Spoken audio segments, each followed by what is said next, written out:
7 de la mañana con 39 minutos, como todos los miércoles. Hoy es día para platicar con los expertos en opinión pública. Ya está con nosotros enlazado Roy Campos, presidente de Consulta Mitofsky. Roy, muy buenos días. ¿Cómo estás, Roy?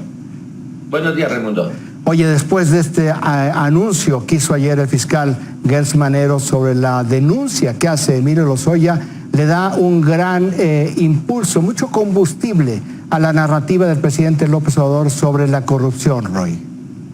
Totalmente, o sea, ahora oí a Cardona, es justo lo que dice. Todo julio el tema fue la corrupción y López Obrador estuvo en las nubes. Nuevamente revive el tema corrupción con declaraciones verosímiles. Coincido contigo todo, la parte legal va a correr por otro carril, pero la parte mediática le da un impulso a López Obrador, a su discurso, a su propuesta, a la justificación por la que ganó, a la validez de todas las acusaciones que toda su vida ha hecho. Entonces López Obrador gana. Todavía no sé si gane Morena, la 4T, etcétera, pero el López Obrador hoy sale muy fortalecido. Oye, Roy, he estado viendo el tracking poll y desde que fue el presidente a Washington, más allá de lo que podemos pensar o considerar, el presidente tuvo ahí un aire muy importante. Sí. ¿Verdad? Y me parece que también logró desviar la atención de la opinión pública de temas como la pandemia o temas incluso como la crisis económica, Roy. Eso es algo que hemos hablado. Aparece el tema de corrupción, que es por el que ganó. Aparece justo en medio de las cifras de inseguridad, de las cifras de la economía y de las cifras de la pandemia. Tres temas que por sí solos serían otro asunto que a lo mejor a él no le favorecería, pero la corrupción tapa todos esos tres temas. Y hablas bien, lo de la primera semana de julio, cuando fue a Estados Unidos, cuando atrapan a Duarte, también el mismo día que se reúne en Washington, ese día inicia la narrativa distinta a la negativa. Todo es positivo, hago gobierno, visito el Bajío, presento propuestas con el sector privado. Es decir, inicia una nueva narrativa que se separa mucho de las tres crisis que estamos viviendo. Está ya con nosotros Paco Abundis, director asociado de Parametría. Paco, encantado que estés con nosotros. Aquí platicamos sobre el gran impulso que le da el tema de Lozoya contra Videgaray y Peña Nieto a la narrativa del presidente López Obrador. Te pregunto, ¿qué tanto está en el interés de los mexicanos el tema de la corrupción hoy en día? Te diría que más allá de lo que pasó en la campaña del 18, donde no solamente fue el tema fundamental de la elección, del cual además el presidente lo tomó, digamos, lo hizo su tema, yo te diría que si revisamos la literatura sobre corrupción en México, venimos escribiendo del tema desde hace muchos años. Muchos de los trabajos más clásicos vienen prácticamente desde los 80. Entonces, más allá de la coyuntura que tenemos hoy día, que le da mucha coherencia al discurso del presidente, y como tú señalabas en un artículo el día de ayer o hace un par de días, estamos en el debate por la narrativa.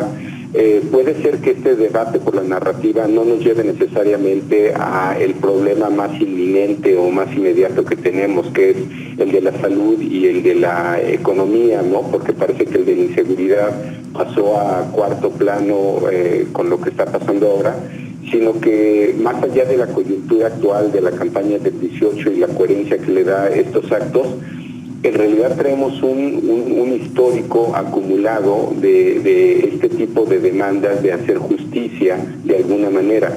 Por eso creo que esto yo lo sacaría más allá de la coyuntura, lo pondría en términos pues casi históricos. Yo creo que esta es una demanda ciudadana y por primera vez un líder del país de primer nivel, en este caso un expresidente, pues está, por lo menos hoy, acusado. Veremos hasta dónde llega esto legalmente, pero pues es una demanda que se viene acumulando desde hace muchos años, Ray. Y a eso hay que ponerle la coyuntura en la que estamos, lo cual le da mucha fuerza, mucha más fuerza de la que creo que alcanzamos a ver.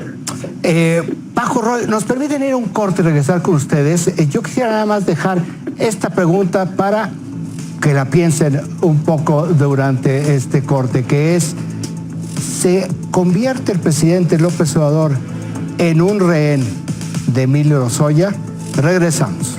7 de la mañana con 49 minutos. Estamos de regreso con Roy Campos y Paco Abundis. Preguntaba antes de irnos al corte que si el presidente López Obrador no iba a ser rehén de Emilio Lozoya, y me explico para hacer la pregunta.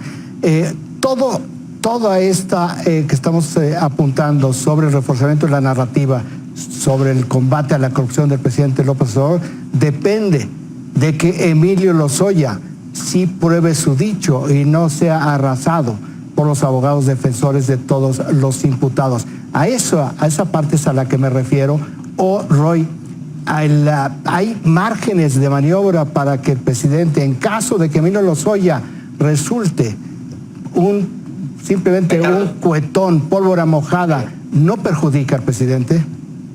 A ver, mira, yo creo que hay que separar la parte mediática y la parte legal. En la parte legal sí puede ser un petardo, sí puede ser que no tenga las pruebas suficientes, pero López Obrador creo que tiene la habilidad para que en la parte mediática no lo atore, ¿no? ¿Por qué? Porque además no es el único caso que tiene, ¿no? Tiene Duarte, García Luna, Ayotzinapa, o sea, tiene muchos casos. Entonces yo creo que entiendo el caso Lozoya contra todos los que acuse, puede atorarse y puede ser rehén el caso, o Hertz puede ser rehén, pero no López Obrador. López Obrador, maneja la parte mediática, tiene elementos, tiene forma de salirse, tiene forma de juzgarlo. La prueba es el pleito que trae hoy con Calderón. O sea, él realmente no está probando nada, pero lo está metiendo con García Luna, lo está metiendo. Entonces yo creo que no tiene de rehén a López Obrador, tal vez al caso Lozoya contra todos, sí.